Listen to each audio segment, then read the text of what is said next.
I say to my girls all of the time that your real work is to figure out where your power base is and to work on the alignment of your personality, your gifts that you have to give, with the real reason why you're here.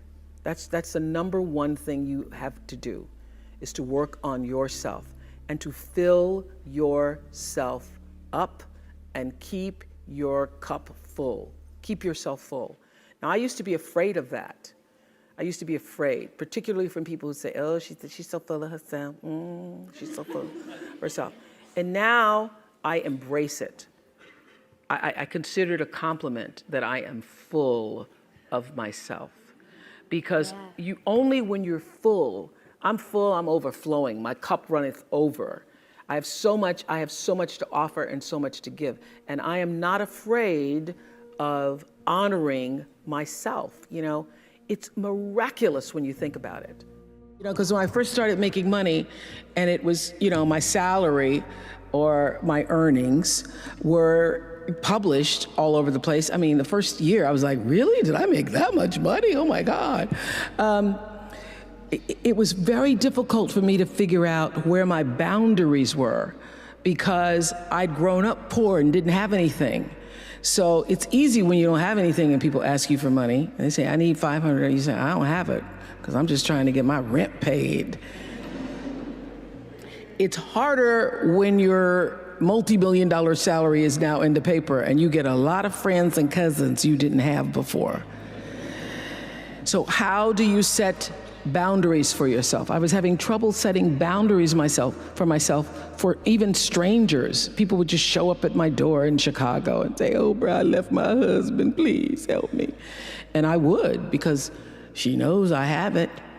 So don't try that now though, okay?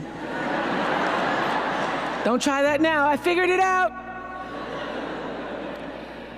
So what I learned is that, oh, the reason why people keep showing up is because my intention is to make them think that I'm such a nice person that you can ask me for anything, you can get me to do anything, I'm gonna say yes, I'm gonna say yes. So when Stevie called me this time, I thought I'd try out my first no on Stevie. Let's start big. He wanted me to donate some money to a charity, and I didn't want to donate to the charity because I have my own charities and I care about a lot of people, but the problem is when you have money, everybody thinks you just want to give to everything. So every letter I ever get starts with, we know you love the children. Yes, I do love the children, but somebody else is going to have to help the children. So I said to Stevie, no. And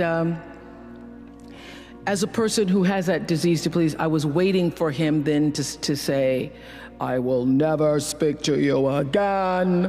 I will never call you. I will never sing a song for you. And he didn't. He just said, okay. Okay? Okay, it's okay? He said, okay, check you later. And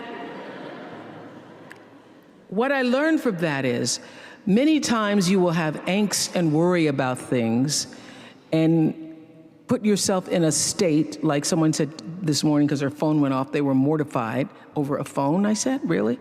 You will put yourself in a state when the other person really isn't even thinking about you.